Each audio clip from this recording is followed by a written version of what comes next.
the National Resources Board to order on October 1st. If we could please stand and say the Pledge of Allegiance. I pledge allegiance to the flag of the United States of America, to the republic for which it stands, one nation, under God, indivisible, with liberty and justice for all. Thank you. Can we have roll call? Yes. Ms. Ware? Present. Ms. Billman? Present. Mr. Clifford? Mr. Clifford? Present. Mr. Kraus? Mr. Dovell? Present. Mr. Stadelman on Zoom? I'm on Zoom. I'm here. Thank you. Mr. Carano, we don't know. And Mr. Brugan on Zoom. I do not have him on Zoom. Okay, thank you. I'd like to have a call for approval of last month's minutes.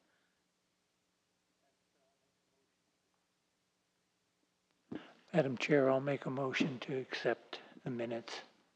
In a second. I'll second. All in favor?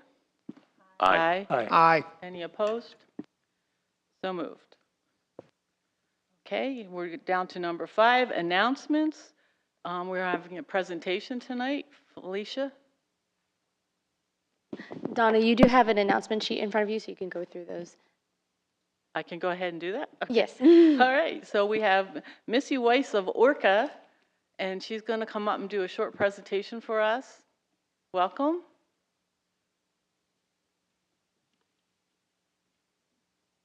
Good evening. Hello. Thank you for having me. So I'm excited to be able to share with you an upcoming project, the Riverview Park Living Shoreline Project. Again, my name is Missy Weiss. I work for the Ocean Research and Conservation Association, or ORCA. And so again, I just want to introduce you to this exciting new project, which is in partnership between ORCA and the city of Sebastian. So this is a multi-phase habitat restoration project occurring at Riverview Park at the kayak launch. And so the first phase of this project is going to include an installation of a living shoreline, as well as native shoreline plants, as well as quarterly monitoring by trained citizen scientists or community members. The second portion, or the second phase of the project, will include a buffered shoreline, also at Riverview Park, and also with trained citizen scientists helping us post-monitor the benefits of that buffered shoreline. So tonight, I really just wanted to focus on the living shoreline component of the project. And so we recently finished a living shoreline very similar to the one that we're going to be installing in a couple of weeks here at Riverview Park with the city of Vero Beach. And so I thought it would be nice to kind of show you a recent video we created, which will give you an overview of what this project will look like.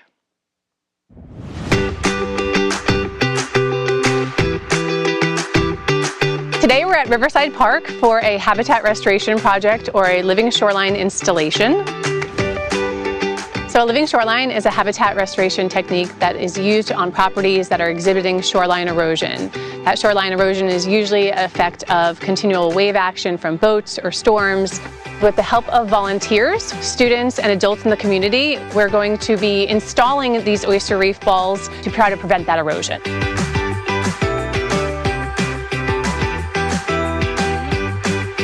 So in the past, we've used a different type of module for our living shorelines. So the oyster reef balls are a more natural, sustainable option for shoreline erosion. So the goal of the project is really to have this shoreline start growing back and providing a habitat for more organisms that live both on the shoreline as well as in the water to utilize. And so we really foresee this location as being an example for other living shorelines in our area, so that we're seeing those improvements that we also desperately want. Yes, sir. The lagoon is a high priority for the city. We want to clean up the water, restore wildlife, and restore the lagoon overall. If you live here, you've impacted the environment, and we have a responsibility to restore the lagoon that is continuing to decline if we don't take corrective action.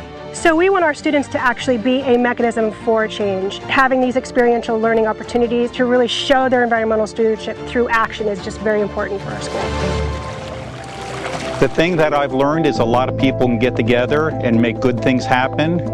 You know, I consider Orca part of a long-term investment. This is really working to improve our environment. It's great being out on the water, but working and making the water better is a great way to go. So that short video is very similar in nature to how we will design, or how we are designing, the living shoreline for Riverview Park, and we'll actually create a similar video as well, which will be nice for learning opportunities, but also promotional opportunities as well. So let me give you a little bit more detail. So once again, the sample site is Riverview Park. You can clearly see the volleyball court, the pavilion, and right across the street is the existing kayak launch. And so if we zoom in there, you can see that there is existing erosion, likely due to the fact that there aren't any shoreline plants, mangroves, vegetation stabilizing the shore, or hardened structure. And so this area is a prime candidate for a living shoreline restoration project. So the design, which has been permitted by the Florida Department of, or DEP, as well as Army Corps, is as such. So each of those blue rectangles represents a breakwater. That breakwater is composed of 28 oyster reef balls, very similar to what you see in the picture at the bottom right-hand side. And so you can imagine that as the wave is approaching the shoreline, that wave is hitting the breakwater, dissipating the wave energy, preventing the shoreline from being further eroded. So over time, we are trying to accrete the shoreline as well as provide some kind of stabilization and resiliency to it. We will also be leaving the existing 34 feet, which is directly in front of the existing kayak launch, so people will still be able to use it for their kayaks or paddle boards or entry into the lagoon. But there are 13 total breakwaters, each of 28 oyster reef ball modules, as I said. We chose the oyster reef ball module because it already has existing or has proven data to be effective at both stable or shoreline stabilization as well as oyster recruitment. And so even though this isn't an oyster recruitment project, it's very much a coastal resiliency project. The wonderful thing about living shorelines is that they have secondary benefits. And one of those secondary benefits is if oyster larvae are in the area, they will settle on these oyster reef balls. And so there is effective data, there's a lot of data about how these oyster reef balls have been used throughout Florida as well as the country for living shorelines. So that's why we're choosing this particular module. We'll also include plantings of shoreline plants. So these are native plants. We actually have a really lovely stretch of smooth cordgrass, or Spartina alteriflora, already at the northern portion of this site. And so we will continue planting that smooth cordgrass along the shore, as well as other native plants like railroad vine and Steoxai daisies. And that will be done by our community members. And then the reason why I'm also here tonight, in addition to sharing this information, is that there is a community ask. And so we are welcoming people in the community to get involved in the actual installation of this living shoreline. This is going to happen between October 18th and 20th of this month. Registration is required, and I'll show you how to do that in a moment. But the other part of this is that we're also welcoming community members to become trained on how to be citizen scientists to help Orca post-monitor this living shoreline. So we are a research-based organization. We want to know whether or not what we're doing is effective or not and be able to monitor and measure that.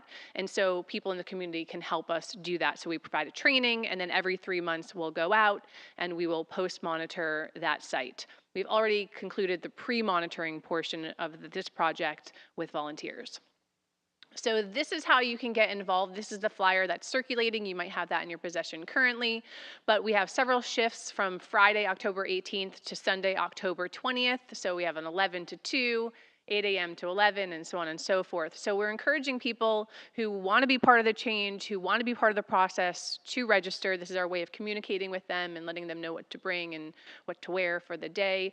But if you know of anybody, please share this information. We would love to see some of you as well. And then finally, I just want to recognize our partners in all of this, our funders as well as our community partners. So this is being supported by the Indian River Lagoon National Estuary Program's Community Restoration Grant that we were awarded last October, I believe it was, or May, as well as 11th Hour Racing, and then obviously in partnership with the City of Sebastian and Orca. Do you have any questions?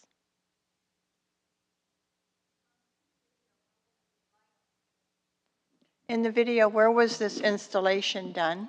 So this is done at Riverside Park. There is a little peninsula that you can walk out on, and it's at the end of that peninsula. So you could go check that out if you wanted to. Yeah.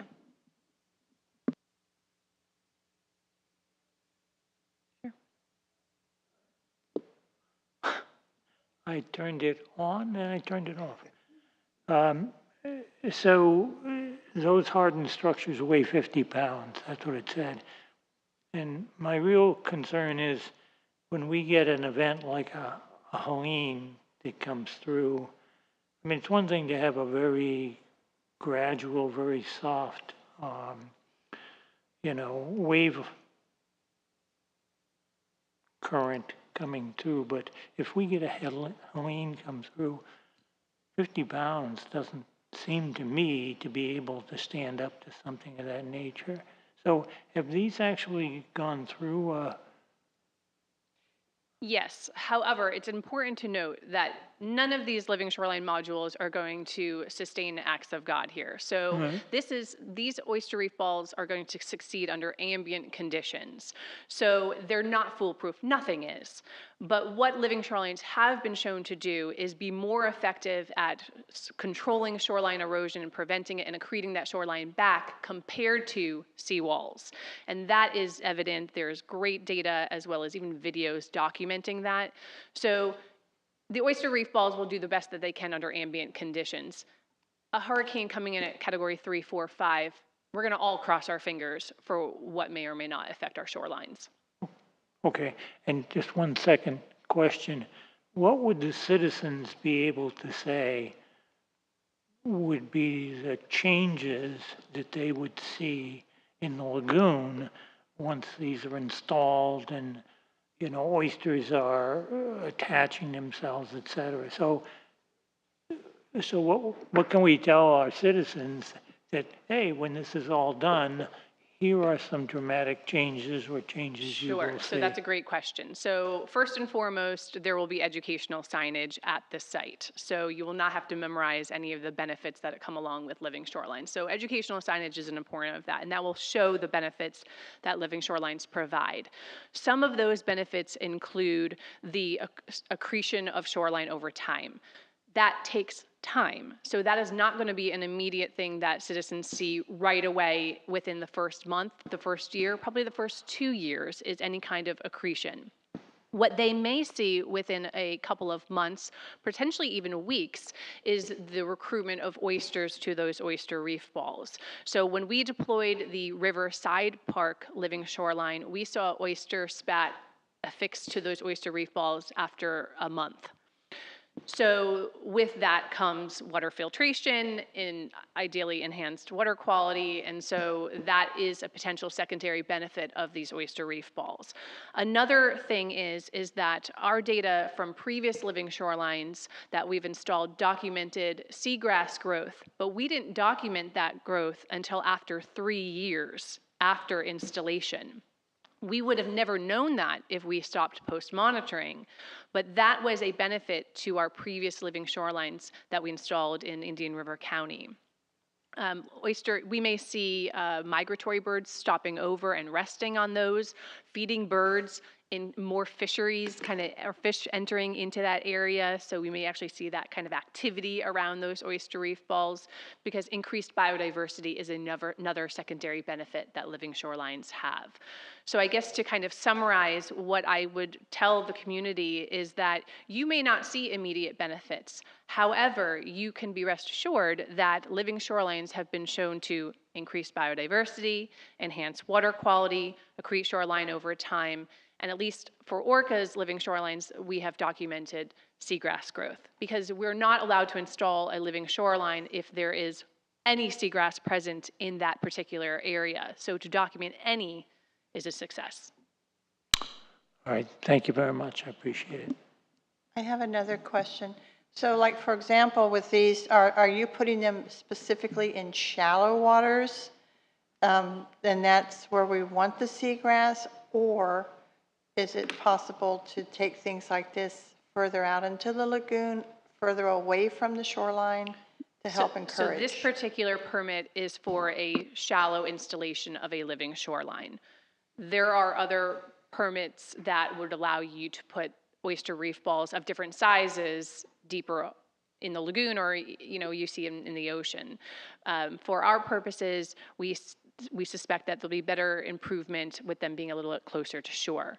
And so there may be times that they'll be exposed during low tide, covered during high tide, and as you likely all know, even tides between the fall and the summer are different. So they will reveal themselves during different times of the year.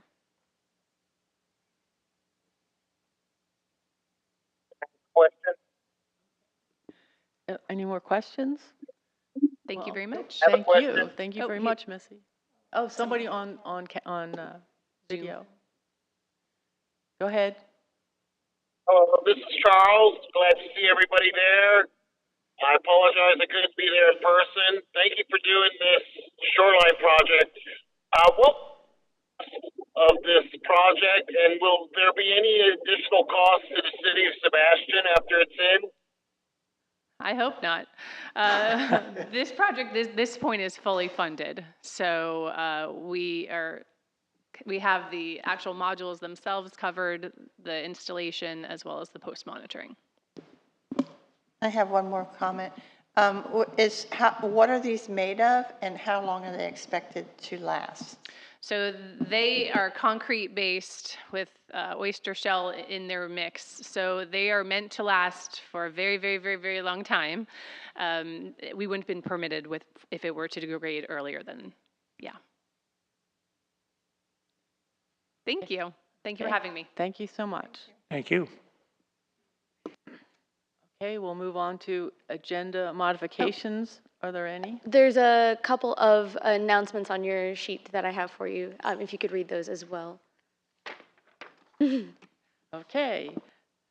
As Mr. Stedelman and Mr. Bruggen are joining via Zoom, staff would like to remind the board that only the members present in person can vote on the agenda items. Alternate member Mr. Paul Doval will be voting during tonight's meeting.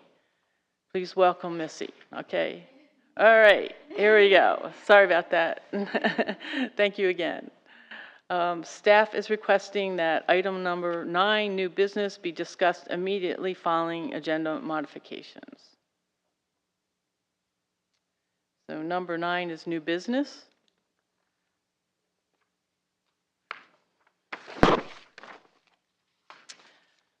So we are going to discuss item A, discussion of 2024-25 Land and Water Conservation Fund, grant application in the amount of $200,000 for improvements to the Main Street boat ramp. Good evening, Resources Board. My name is Richard Blankenship. I'm your Parks and Recreation Director. You may find it a little odd that I bring this item to you, but we found out about this opportunity, and the Parks and Recreation Advisory Board does not have a meeting in October. The grant requires that this be discussed with an advisory board, so here we are. We've already received funding to do the permitting and design for improvements to Main Street boat ramp, and really the improvements are the dredging of the boat ramp itself. So now the funding from Land and Water Conservation will go directly to construction, if you will. We don't think that the boat ramp has been dredged since it was built. So it is very restrictive for folks that have larger vessels. It's really restrictive for people to stage to get in and out of the boat ramp because of the depths at certain tides. So it's imperative that we dredge the facility, and we hope to be able to dredge it all the way to the channel. But again, that's going to be a cost design and a cost and a permitting issue.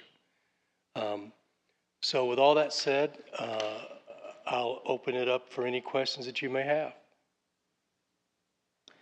So do you expect that this $200,000 grant is going to cover a portion of this, or? Well, it'll cover at least a portion of it. How much it'll cover, I don't know yet. It's going to depend on what the cost of dredging is at that time. So you're asking us to vote on approving? No, I'm just required to discuss it with an advisory board. Okay. There's no need for a vote or Okay, great. a consent or anything like that. Any more questions? I have a question. Yes, sir. Where does the dredged material go? We are lucky there is a permitted site in Wabasso. Okay. So I know where that's that is. more than likely. Now, again, in dredging, we have to test the material. Depending on how those tests comes out, dictates on where we can take it. Assuming we can take it to the Wabasso site, that's where it would go. Okay, and what is the targeted depth of this dredging? That will be determined in design. Tonight, I can't tell you that because we just got funded for design, so we haven't really started that yet. Understood. Thank you. Anybody Any else? other questions? So if I read this right, you already got the grant? We got the grant to do the design and permitting. Okay. That was a FIND grant. Okay. This is to do the actual work. Okay. And when would you potentially do the work? It would be about a year, at least a year out. So could I ask if we could time that so it's not when we have our snowbirds here, that we have a lot more people here that are using the boat ramp? Do we have any idea what kind of? There may be some permitting issues with the timing of when we do this. I don't know that. Yeah. So I can't really commit to that right now, but I would not want to do it during the height of the boating season. Yeah. Because we don't have many opportunities other than Main Street. Well, I think that it will give us more opportunities for use at the boat ramp, so I'm definitely for it. Anybody else have comments, questions? One other question. I assume this will require closing the boat ramp, and Yes. do we know for approximately how long? Do not know. Okay. That remains to be seen with design and how far we can go. I thought that question might be premature, but thank you. I had one quick question. Yes, sir. Are you collecting bids for the dredging itself? We will, assuming we get funded. Okay. We'll have to go follow our purchasing procurement process and Land and Water Conservation's procurement process. Okay. To go out to bid to select a firm to do that. Okay, but that has not started at all? No, we won't do that until we get awarded. Thank you. Okay. I have one more quick comment. Is there any talks or concerns about having fees for boat launching? I have not heard any discussion about that. So we're all still pretty clear on that for our area. Well, I haven't heard any discussion about that, but from experience, what I can tell you is when you fund boat launch facilities with grant money, you typically can't charge. You may be able to charge them to park across the street, but you can't charge them to launch. Which also brings me to the fact of, like residents of Sebastian versus non-residents? Is that another sort of avenue of potential income for? If they're a Florida resident and it's a state grant, Oh. or in the case of Land and Water, it's a federal grant coming through the state. That's probably not going to happen. Okay. Thanks. I have one comment. Your project and Missy's project are exactly what we should be focusing on, probably the most important natural resource in Sebastian is that lagoon. So that your grant looks like a great improvement. Missy's project looks like a great one. I guess he's In about 6 months, Missy will be back to tell you about part 2 of our partnership. Well, I'll hold off my accolades until then, so thank you very much. But those are really great projects, and I think the public should be pleased that compared to being done. Thank you. Thank you. Thank you. As an action item, do we have to do anything? No, okay. Thank you Thank all. you so much. Also, it says, as far as agenda modifications, under number 10 for the next Natural Resource Board meeting, instead of November 5th, they're proposing November 12th. Do we have a discussion on that, or is that just That the way? can come later in the agenda when we reach that item. So Okay. we just wanted to make sure you were aware that the date Okay. was incorrect in the Thank you. agenda. All right, so now we get to public input, and we have a guest here. Would you like to come up?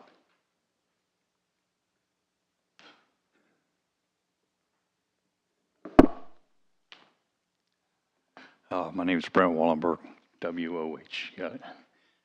And thanks, Matthew, for understanding the importance of the lagoon. Well, I'll just start with a fish story. 50 years ago, went fishing for king mackerel. I went to junior high school and high school up in Choctawhatchee Bay area. And, but I was born in West Melbourne. We went offshore fishing, and we was catching king mackerel left and right, and we filled 2 trash cans full, but we didn't want to catch anymore, so we moved 10 miles high speed, and we stopped and let out our lines, and behind the boat the king mackerel come. So can you imagine a school of fish 10 miles? But that's what it used to be, and it all starts in our estuary. And for me, I see the whirlwind of misleading information going in different directions as an attack on our nation's ability to feed itself. And it's simple. Our estuaries are acidic. From when carbon monoxide hits water, it makes carbonic acid and all washes in the lagoon. And it's pretty simple. Sand has 1,000 times more surface area than shell. If you put sand in our estuaries, it'll be a dynamic difference. What will happen is, I'll just give an example of Choctawhatchee Bay or anywhere, you'll leave a ring of oysters and barnacles around the whole thing, like a kid leaves a ring around a bathtub. But what's happened where we are right now is we're at king tide.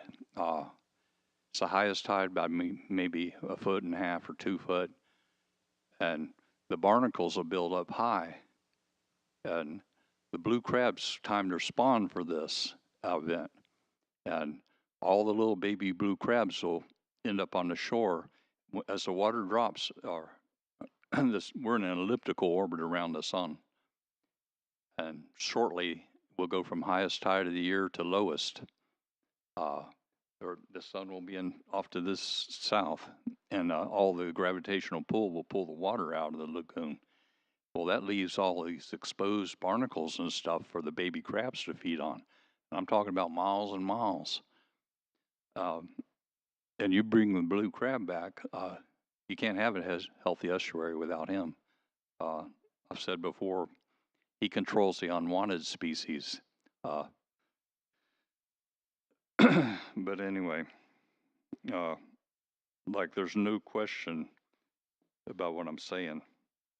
For me, because the lagoon's almost like something you live, It's not like something you study. If they put dump trucks of calcium carbonate sand and shell, you won't have to plant mangroves. You won't have to plant oysters. They'll just miraculously, bam. As a matter of fact, this started in me coming back and getting quahog clams. People used to clam on the other side, and I checked the soil, and poured vinegar on it, and there was no reaction. So I went across to the beach, and I started putting sand around my clams, and next thing I knew, I had seagrass growing. And then I doubled down, and I had seagrass as big as a football field. So, like I say, it's a simple solution, but for the whole state of Florida, or maybe a whole nation, you need to doggone put sand in our estuaries to neutralize all this acid that's in the bottom. And then you'll go back and you can go fishing, and there'll be schools of king mackerel 50 miles across. That's all I got to say. Well, thank you very much, Mr. Wallenberg. I appreciate that story. Okay, so we're moving on to unfinished business, and we have Sustainable Sebastian, current action plan accomplishments. I assume, Felicia, you're going to brief us on that? Yes. So first off, I'd like to say thank you to all of you for all the work that you've done so far with Sustainable Sebastian. This first action plan has been a really interesting ride. I kind of jumped in when I got hired, a couple years into, or a few years into the action plan itself. But I put together for you in your agenda packet just a brief list of highlights from throughout the plan in the past few years, some of the major things that have been accomplished, some things maybe hopefully to inspire the next iteration of the Sustainable Sebastian Action Plan. Some of these things include the fact that we've been able to share more educational materials with our public through the website, and the Natural Resources Board has hosted several workshops throughout the lifespan of Sustainable Sebastian to help educate the public. In 2021, there were 16 water bottle refill stations and 16 bike racks installed across city parks. The Natural Resources Board has also assisted in the development of 2 major documents for the City of Sebastian, which include the Integrated Pest Management Plans and the Comprehensive Plan. The board has provided support for some grant-funded projects such as the Tulip Pond Project and the City Hall demo gardens, which are right outside here, were updated in 2019, and are slated to be updated again in the coming months. Garden Club Park as well was updated in October of 2023 and is again slated for upgrade in the coming months. In February of 2024, the board was able to acquire insight from city staff on our environmental practices as a city, which is a huge step forward that will help us fuel what we do to address any sustainability concerns that staff has. All the parks assessments for the green infrastructure plan have been completed thanks to Dr. Mossbleck, and that will help go into developing our management plans and management recommendations for our green infrastructure throughout the city. The Natural Resources Board has engaged the community in so many events, even just this year, through the Treasure Coast Waterway Cleanup, which has been held annually, the International Coastal Cleanup, which we just completed, and the Touch and Tour event, which was a new one for the Natural Resources Board and for the city, but it seemed to be quite worthwhile, and we were able to communicate with a good number of people who came by that day.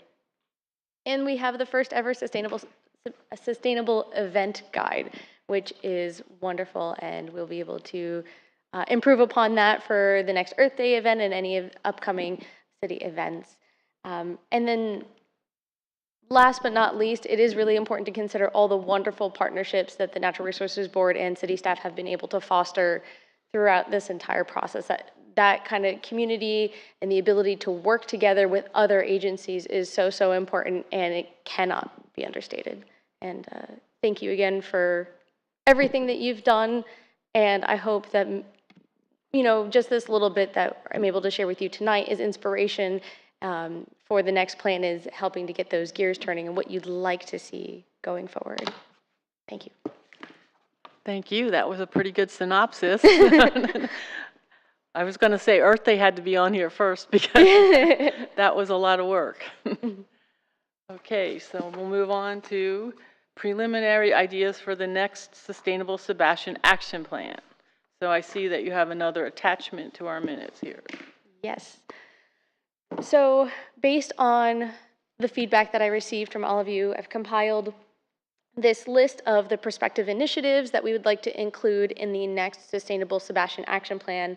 There are about 10 items here, including some additional information as to what might fall under each of those items.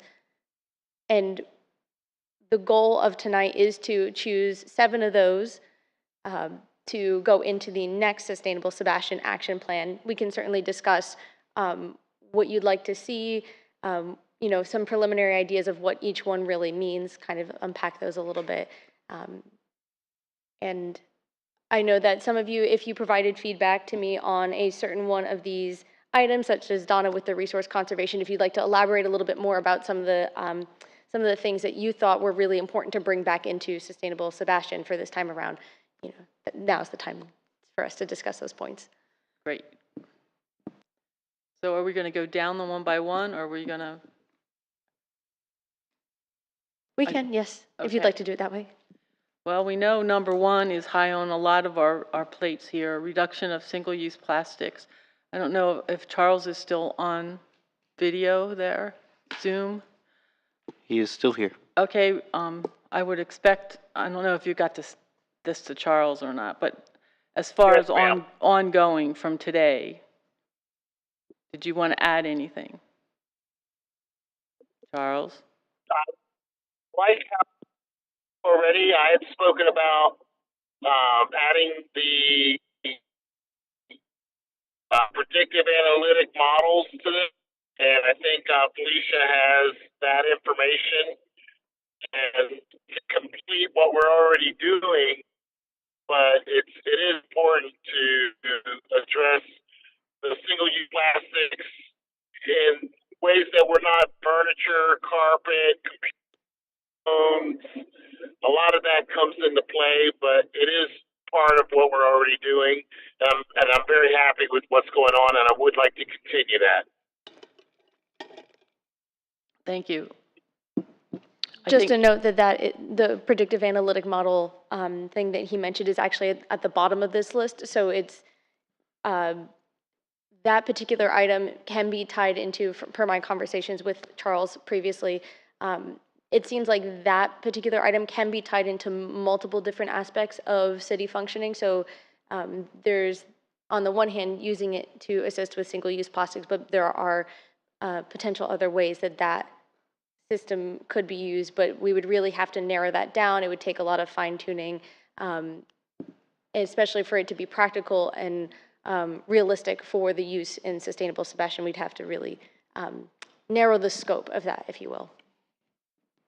To make it quantifiable, right? Yes. Yes. Thank you. All right. Second one on the list is resource conservation. And again, that's part of what my stick is here. So I am definitely all for more public workshops, especially working on the local businesses and the schools as far as how we can educate them and help them achieve goals that the city overall needs and wants, and upgrading the city operations, which I know is going to take some financials. I mean, they're going to have to build it into their budget. So I know that we're going to have to push that button too. Anybody else on that one? Okay, native landscaping, that's you, Sheridan. Unfortunately, I wasn't here last week, but I did want to say I think we've got some things that are still in the works, so to speak. So we don't really have a whole lot of information on that right now. But I think that it's going to take probably a good 6 months or so before we start getting any visible results from that whole project. But I think that once we get this going, there will be more opportunities to kind of get the public involved in doing other sort of native landscape promotions, if you will, in their own yards and so forth. I would like to have something where we could recognize homeowners that are being more proactive in kind of sustaining it this way, as opposed to putting in a hodgepodge of plants that don't really work very well. Especially, I think, maybe having workshops for new residents who are susceptible to big box stores and not knowing what plants work and what don't work. And just to give them a little more insight of what is more sustainable in our neighborhoods and our yards and gardens and so forth. So. Thank you. Tree protection and landscape ordinances. So the tree protection and landscaping ordinances are currently in progress. That's something that we'll constantly be chipping away at and working towards to fine tune and make sure that we have a highly functioning ordinance that is best suited to our current community. As you are all aware, the last ordinance, I believe, for tree protection and landscaping was done in like 2005.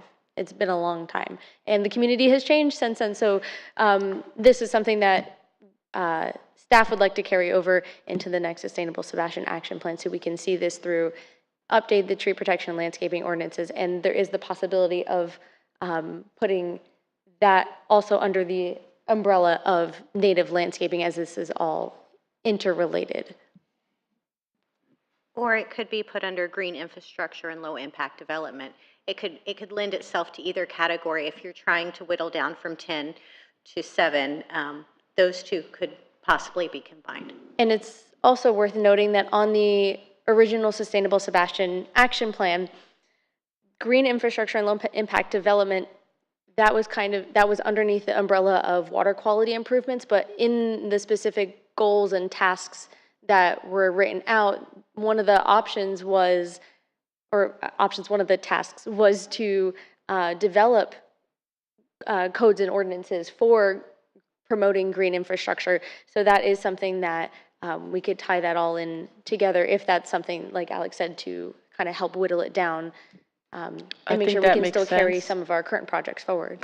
I definitely think that makes sense because obviously green infrastructure and LID is going to be a bigger umbrella than the tree protection. That should just be one part of that, in my opinion. I don't know about anybody else, but I think we can merge them. All right, now we have noise pollution, and I think that's your, Matt. Yes, and unfortunately, Madam Chair and members of the NRB, I'm going to want to increase by 1 this list. It took me a while to think this through, and so I would ask the members to consider combining the two of noise pollution and light pollution as alternate types of pollution. I looked at it as more an assessment of what exists and is it, an immediate need? Is it something that's gradual? Is it something that's coming? That type of thing. Let me give you an example of briefly noise pollution.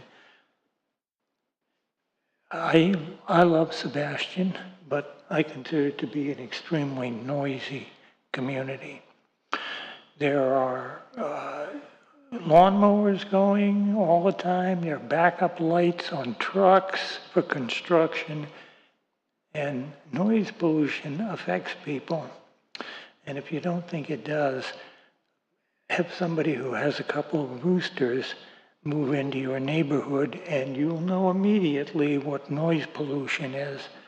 So I believe in a short while that most of the lawn care businesses will require battery-operated equipment. It reduces the noise, the smell, the gasoline fumes, etc. And I'm surprised that somebody hasn't adopted it for a business. So I might urge those two to be included together as just sort of an assessment. What exists? Where are we? Is it really an issue? Now, here's the one I didn't think about until I really got into this. And I would urge that one of the projects that we take is to undertake an annual, ongoing natural resources poll of the citizens of Sebastian. I can think of no better use of our money, our time, and our effort than to ask the citizens of this community perhaps a dozen questions annually regarding all of the subjects that we think we know about, but we're not sure. We don't have any evidence that says, yeah, that's what everybody says. It's now, I'm going to ask that to be added. I served with a gentleman in the Vermont Senate who was the longest serving state senator in the history of Vermont. He did an annual poll that thousands and thousands of citizens contributed to. They broke down the answers, yes, no, for about a dozen questions. And I think if there's one thing that we really lack, and this is my opinion, we don't have the feedback from the community. We don't have their feedback. We haven't asked them about certain things. And I think it will bolster our position if we're able to say, the annual poll says 60% of Sebastian citizens agree this is the way to go. Conversely, if 60% say, no, they don't want to see this, then we should be very cautious about how we go forward. So I'm going to add, I'm sorry, folks, add an additional one that. Okay, well, we were going to go through the rest of these first before we narrow down. And just to add to that, with that item, that may be something that wouldn't necessarily fall under a particular champion's role, but that would be something that would benefit the entirety of the Sustainable Sebastian initiative. And that would be something that, the board would work together with staff to create. And I don't know if that would necessarily be its own separate goal, but it's definitely something that can be incorporated into the next iteration of the plan. I would suggest that we could even put it on our website and have people that are going onto our website say, would you answer these questions to help lead the city in achieving the goals that are important to the citizens? It wouldn't even necessarily mean that we'd have to poll. It would be part of our website, and whenever we have our outreach activities, to have those questions on the table for them to answer. So it wouldn't cost us a lot of time or energy. It would just be a matter of remembering to have those questions, put the questions together in the first place. Okay, let's move on to wildlife ecology. Did we have a champion for that? So that was kind of spurred on from the last meeting and some of the discussion that was had during the section where you were all discussing your preliminary ideas, and it sounded like that there was an interest in potentially the wildlife ecology, specifically of the lagoon, but that could be broadened to encompass more upland ecology. I know, Mr. DeVell, you seemed particularly interested in that item. I don't know if you'd like to speak to your perspective on that. Yeah, thank you. So, no, I did express interest in this particular area. As someone who's just an alternate, I was not sure if it was my place to kind of take the lead on this kind of project. So, but I'm happy to assist any way I can. Well, could you just talk about why this is one of your important goals here? Well, the gentleman that spoke earlier was very passionate about the blue crab. Again, I stated before, I'm from Maryland. Blue crab is essential. My mother's family were commercial crabbers. Once those crabs start running away and finding other places to live, you notice the ecology starting to slip in those areas. So I do firmly believe that there's more that we can do as a city, as a community, to do more for the ecological impact of where we all live. Okay, thank you. Food waste. Can yes, I just add Sheridan. one quick thing? Like on that one, the gentleman that was just here, that he talked about bringing in like sand. Well, they have all the renourishment of the beaches with sand, but is that something that we can do, renourishment of our shoreline with sand? And is it like upland sand, or how could you possibly address that? Because I think that's actually the points that he was making are really valid, and it would also help with stabilizing the shoreline. And just different ways about doing that. So maybe, because I do walk along the river quite often, and there's always that one section, I guess, north of the boat ramp and before you get to the tiki bar that keeps washing out. And I don't know if you've noticed this, but like over the last 10 years since I've been here, there's like massive trees have been washed out. And especially I think about, 3 years ago when that hurricane came through here, that whole shoreline is really destabilized. So I'm wondering if maybe that might be something that we talk about doing, is restabilizing our shoreline along Sebastian Riverfront as maybe a big project. Well, and that could fall into green infrastructure as well. So, so that I love that the ideas are flowing, and we're thinking about what it is that the next 5 years will look like. And so that would probably fall under that. And then, of course, you have, what Missy, what Missy talked about tonight. So between those two, I think that we'll have some things to come back to you with of different projects and goals once we whittled this down into the overall umbrella. And how we were talking about getting, public input. I mean, we need to think about like the things that we think are important, but maybe word our questions in a way that they're sort of directed to like the shoreline, the park facilities, the plantings and so forth, where we say, out of these things, what do you think are the most important that affect you, to get like a better feel for what the community wants, but also things that are going to benefit our whole community down the road for a longer period of time. And I think that the shoreline issue is one of the bigger things, I think, that could have a long-term impact on our community. Now that they're going to be doing the boat ramp, they're doing this, the reef balls, trying to bring back seagrass. They're going to be putting in the swing park down there by the boat ramp, which is yay. I've been wanting that for years. But to make that whole area more like, these are things that we can do to make it the wildlife in the lagoon, not just on shore, a focal point for what Sebastian's passionate about. So. Okay, thank you, Sheridan. We have food waste is the only one left because we already said that the last one would be included. I don't know about food waste at all, but somebody must. So that was actually my idea. Okay.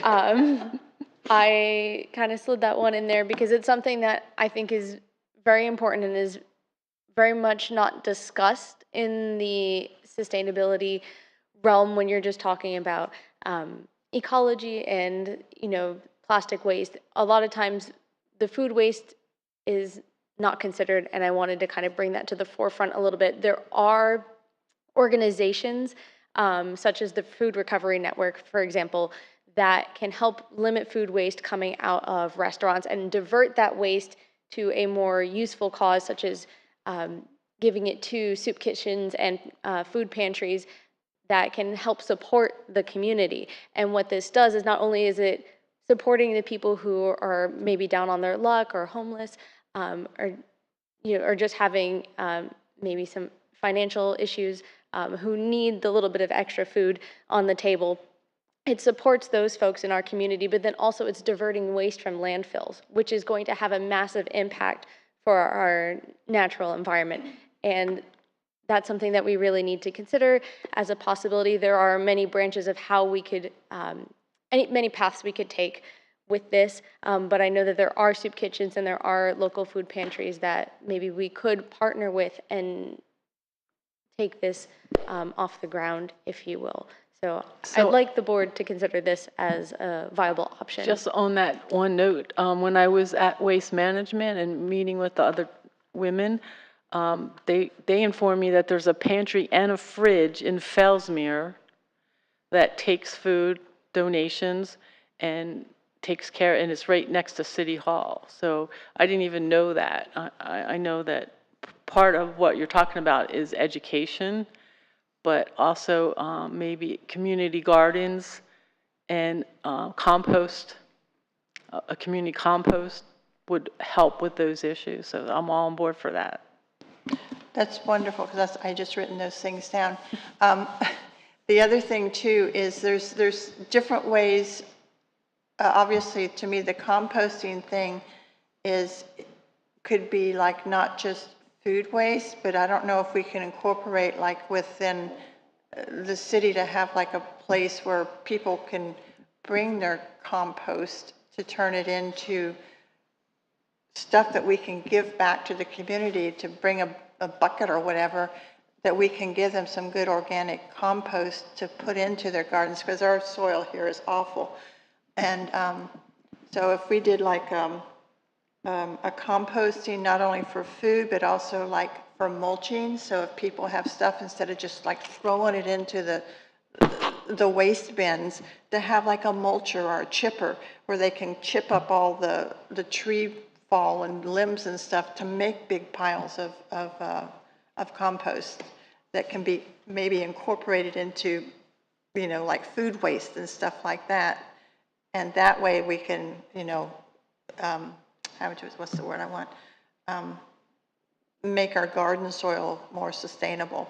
Another thing that I think would be really cool to do is, a lot of people have fruit trees, like the mangoes and all these different things. There's no way we can eat all that stuff. And in other areas where I've lived before, they have what they call, I think it's gleaning, where they actually go out and collect the fruit and distribute it to, you know, other organizations and stuff to give out, where people actually, their stuff's not just falling on the ground rotting.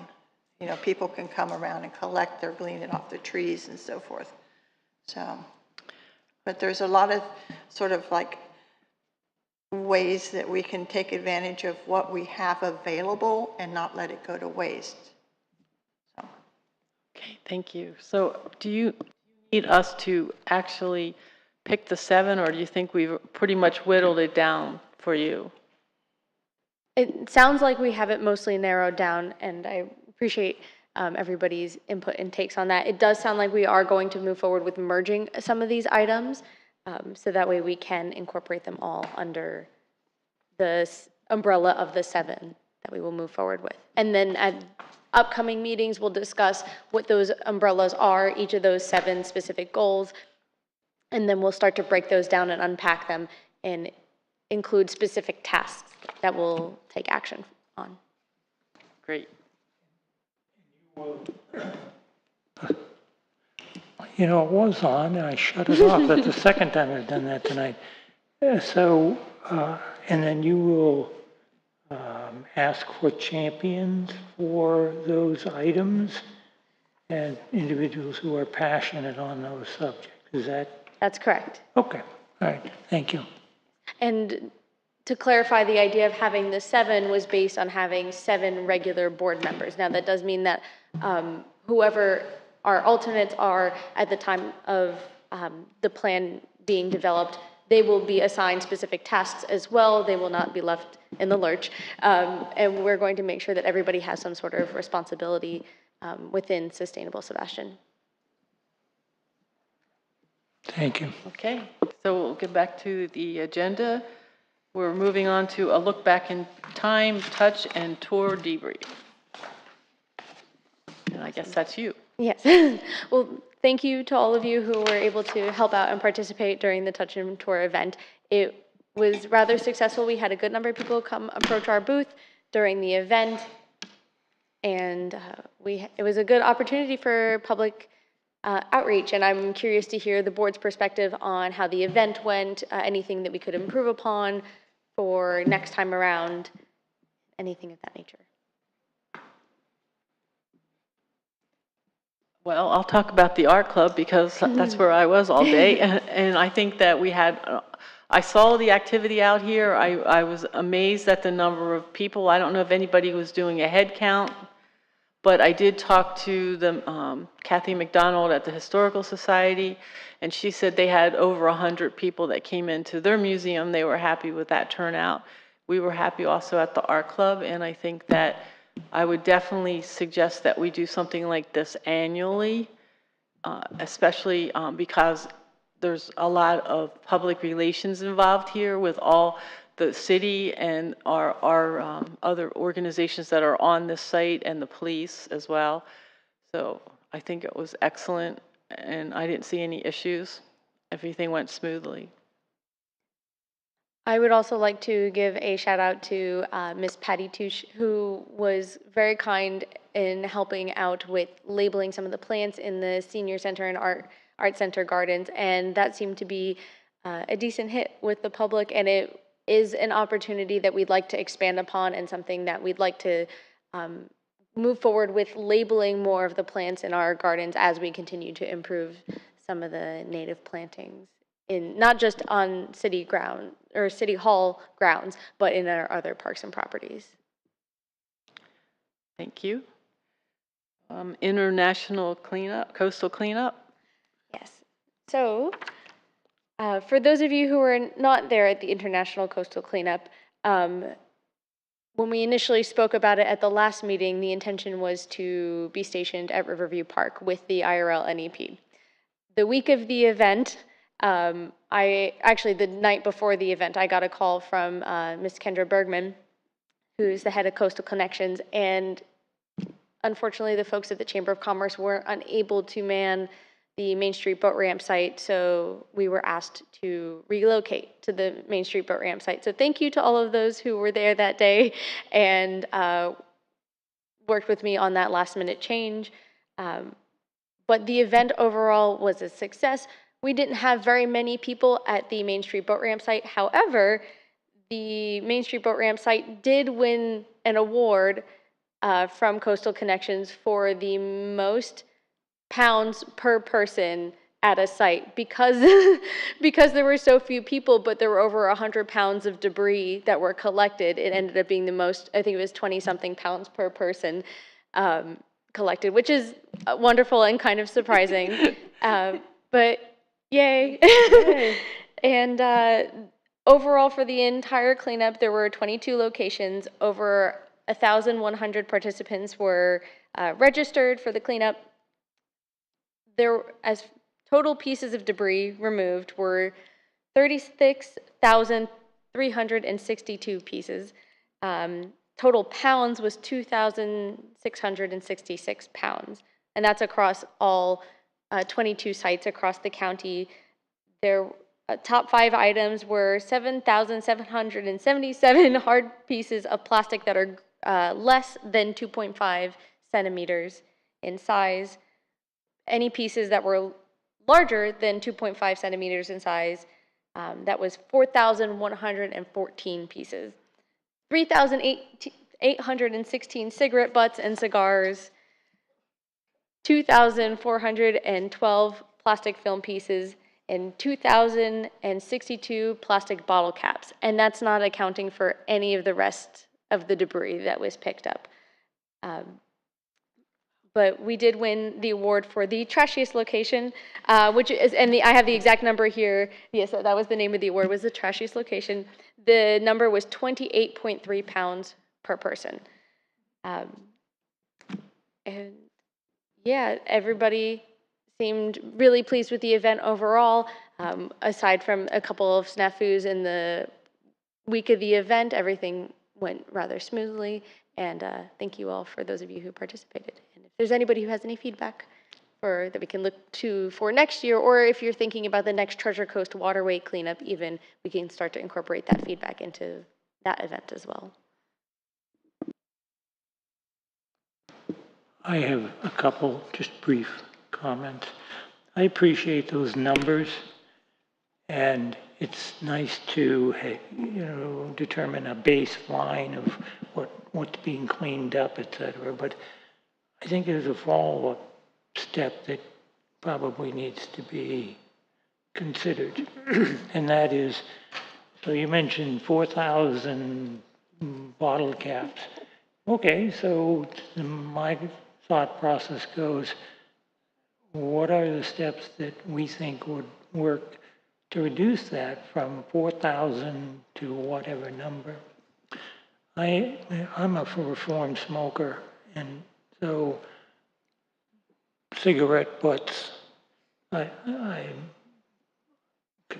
unhappy that people take a cigarette butt smoking and throw it onto the ground, feeling that's perfectly acceptable and somebody's going to clean it up, et cetera. So I think we should consider one additional step, and that is, that's very nice. What are some tangible steps that can be taken to reduce that? And, you know, I don't have specific ideas, but I think it's something we should follow up on. Okay, thank you. Just to follow up on that, my initial thoughts on that idea are having some sort of public outreach element that is targeted at the specific types of waste that we're seeing. So say if we're talking about cigarette butts, maybe there's a public outreach piece that we can gear towards that section of the community that happens to smoke. And maybe there's a way that we can have a conversation with them, or just providing them with the educational materials and the opportunities and to learn and to shift in behavior. And something that is often brought up is behavior. So how do we reach the public and help them understand where their behavior has an impact, why it may be beneficial to them to shift that behavior, and then how it will ultimately benefit our natural resources to shift that behavior. Just something to get the gears turning. Thank you. Charles, did you have something to add to this? Yes, thank you, Madam Chairperson. And you're making a great chairperson, by the way. I'd like to thank everybody who did come out. And I didn't know if we had 2 awards, one for being the trashiest spot and for collecting the most per person. I didn't know if those were 2 separate awards, and I didn't know if we could have this information presented at Earth Day, and on a large screen video behind us that's constantly playing out, and we can present this information on a yearly basis. This is what we did this year. This is what we're doing next year, and in perpetuity. Hopefully, those numbers always go down, and we push to help with that. You know, what you take out, you bring back. Leave no footprint. That's our big push out there. And again, I would like to thank everybody for coming out, and especially you, Felicia. To change that was tough, and I'm glad to see we're all trashy people. Thank you. Thank you, Charles. Okay, shall we move on? And we're good? All right, so the last item on this is the City of Sebastian's Christmas Parade, which is Saturday, December 7th. Yes. So throughout the previous meetings that we've had, some ideas have been brought forward as to particular items that could be purchased, costumes and things to be given out to event goers in lieu of candy or in addition to candy if you so choose to do so. But here in the packet, there is a list of items that staff is looking to purchase based on the suggestions that have been made by the Natural Resources Board members. And so we can certainly talk about anything that comes to mind, but here you have a couple magnets that are along the lines of what Sherida had suggested as far as I break for a particular animal. So I break for sandhill cranes or I break for gopher tortoises.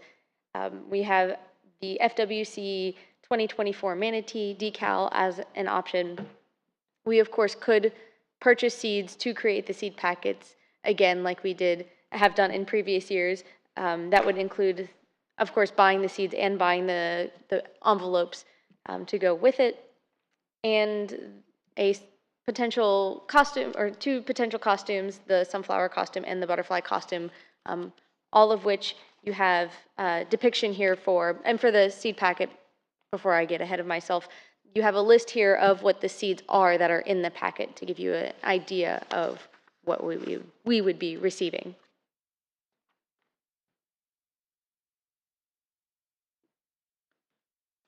One thing to add to that, We didn't hear you, Charles. I am working on the abominable bagman costume. Good.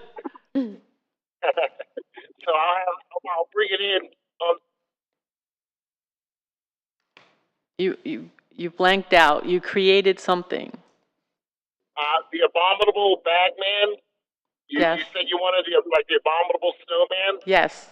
and I'll bring it in on the next meeting. Yes. Good. Okay, so after last month's meeting, I threw out some ideas. Anybody else have any ideas they wanted to bring to the board as far as? I also reached out to Waste Management, and they do have a mascot that is the carter, which is the blue cart that you put recyclables in. And Ms. Perez said she would definitely try to get someone to come and wear it in our parade. So we will have that also. I told them that it would be on the float, that they wouldn't have to walk.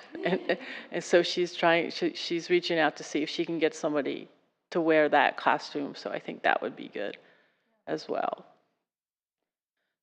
So do we have to approve this? We have to make a motion to approve this? Yes, so staff is requesting approval of the items listed here to be purchased for the Christmas parade. Okay, so. Can I make a suggestion here? On the ones you have the magnets and the decals, the prices here, I think we can get them quite a bit less. I thought $1 a piece was high. If we get them made locally here at Southern Teas, because I think she gave me a price of like $1 a piece. But is that something that we are considering, to spend that much money for like stickers and stuff like that to hand out in lieu of candy? So these prices are actually based off of these particular like magnets, let's say, are from Freehand Goods, which is a semi-local, you can say they're based out of Orlando, but they are a more local company, or they're Florida-based. And I believe that is their already discounted price. I can verify, of course, for you to be sure of the details as well. And we can definitely continue to get other quotes to make sure that we're getting the best price point for the city. Well, we will absolutely do that. Yeah, I just wasn't sure how much money that we wanted to allocate per item to hand out to people is what I was concerned about. So do we have some kind of number in mind of what we're willing to hand out during the Christmas parade? We want to be as fiscally responsible as humanly possible. So that is what we're working towards. So would you like me to follow up with Southern Teas, their local, about possibly what they could give us for these, like the decals or stickers? I mean, if you could share that information with Felicia, that'd be great. We will make sure that it gets passed along to our procurement manager, and we follow all of our proper steps and protocol. Okay, very good. And it would be worth noting that, let's say with these particular designs, those were Freehand Goods designs, so we wouldn't be able to use those designs. We'd have to find something else that we would be able to use. But because these were already in existence, we wouldn't have to redesign anything ourselves. It seemed like a viable option. Usually there's a setup fee for anything they're going to print, so it's like $50 to $100 for the setup fee. Yeah, I can find out about that too, because she had given me specific, like some suggestions, but she just gave me a price per piece, and also to put something about the city of Sebastian on it. You know what I mean? So, okay, we'll talk. Well, I think we can move forward with an amount if that's what our goal is here. So I would say what, $200 max? Would that sound reasonable to get these things that we have added in here? Yes, so we want to make sure that we have enough quantity and variety to hand out to everybody that is in the parade. So that's the whole goal, right? Is so that we have enough of the I Break for Tortoises, and then you could have cranes, just to mix it up, just like you would mix up candy, except it's stickers, right? Yes. So, yeah. Do you think that's a reasonable amount? So we need a motion to approve a budget of up to $200 for the parade items that are specified here. Can I just ask one quick question? So Felicia, do you have any idea about how many seed packets we handed out, just to get an idea of how many pieces we're leaving our hands to hand out to the public? To be honest, I don't recall how many seed packets we would have given out at last year's parade. The craft paper envelopes that we ordered, the last time around, those come in a pack of 200. I believe we had used up the entire packs last time, or we filled all the packs, so we don't have any empty envelopes left. And I think maybe I have a handful of the envelopes left. So and that's all. So that's over the course 200. of the past 2 years as well. So we're basing everything on probably a number like 200. We can always still go and buy some candy that's wrapped in paper and put it in the mix too. I have a quick question. Mm-hmm. So the intent, this is my first year with the parade, obviously. The intent is to give these things out to children, correct? What do children really need with magnets? So, and I say that with an alternative. What about temporary tattoos that have cute little, manatees or tortoises or whatever that they can slap on their arms or their legs or whatever, and they can run around the whole parade with these things on their bodies and they feel good about themselves. Okay? Thank you. So I think that at this point we're still looking for a financial number, and we can still work on which items for next month, and that way we don't, as long as we don't go over $200, would that work? Yes, that will.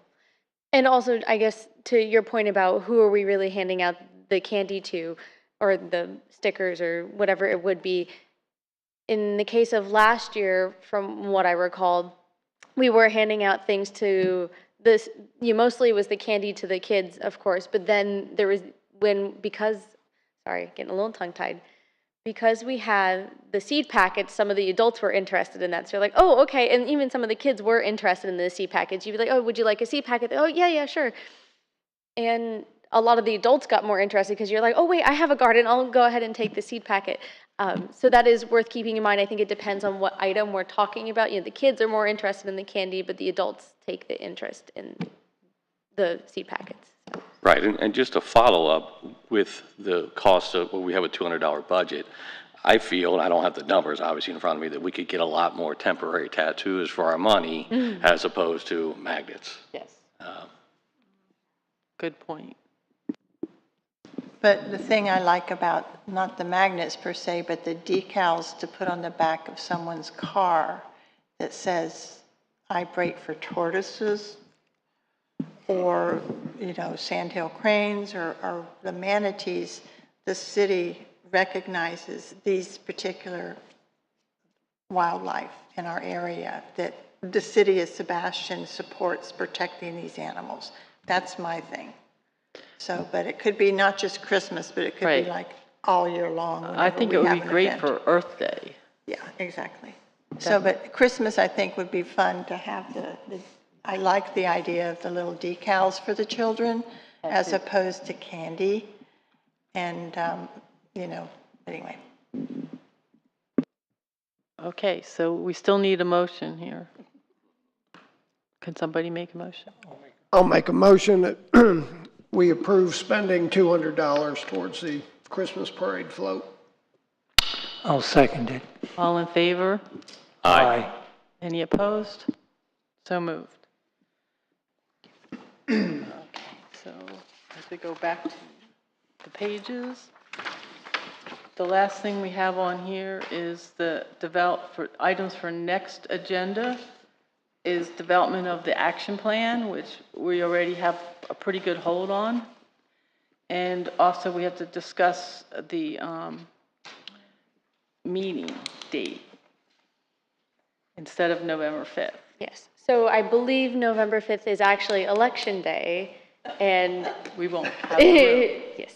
So being that it is Election Day, it has been suggested that the meeting date be moved to November 12th at 6 p.m., which is just the following week. And are there any objections to that date? But we would need a motion. Yes. So I'll make a motion that we change the date from November 5th to the 12th. And I'll second it. All in favor? Aye. Aye. Any opposed? So moved. Okay, so we have all of our items. We will talk more about the parade next month as well as the action plan. Is there any other items that members would like to add to this? I just have one quick question. And I don't mean this in a facetious way, but I brake for cranes. I've been here 2 years. I've never seen a crane that got hit. I mean that sincerely. I have. And I'm happy. I brake for tortoises. I don't think that's true. There's a dead tortoise right as we drive in, flat as a pancake. And I've seen one over my neck of the woods a day or two ago. So I just wonder if we have any sense about how many people actually are braking or not braking for tortoises as opposed to cranes. This is educational. This is why we do things like this, so people become more aware of it. I think that part of the problem is they don't move fast, and people, by the time they see them, I don't think anybody's actually trying to hit them. I think it's just a matter of going slow in certain areas where we know they're crossing. And again, it comes down to education. And keep in mind that there's a lot of people that are new to the area.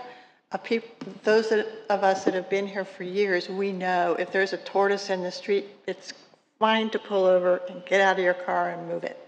Some people don't realize that there's procedures with our native wildlife. Sandhill cranes, for example, you don't really see them until you're like right on them, and they can be right by the side of the road. And they're just there. You don't even pay attention, but it's like if you're not paying attention, they are there and they can get out on the road. So, but just to be aware of our wildlife. Maybe that's it. Be aware of our wildlife, and take a few moments to notice what's going on around you, be it on the street or on the side of the road or wherever. But there's, they're at our mercy. They really are. So I think that as a resource board, I think that would be one of our, a real major thing that we need to bring attention to residents, not only people that have been here forever, but new residents that don't know. And like, you don't put a tortoise back in the ocean, things like that. I mean, they don't know. They don't know. So just education. Did you have something? I was just going to say, maybe we should say protect our wildlife as opposed to I brake for wildlife or conserve our wildlife. Something that seems like we're really more focused on conservation of the wildlife and protecting it as opposed to I brake for it. Okay, great. Thank you. I think that about wraps up our agenda. If we could have a motion to adjourn. I'll make a motion that we adjourn. Second. All in favor? Aye. Aye. So moved.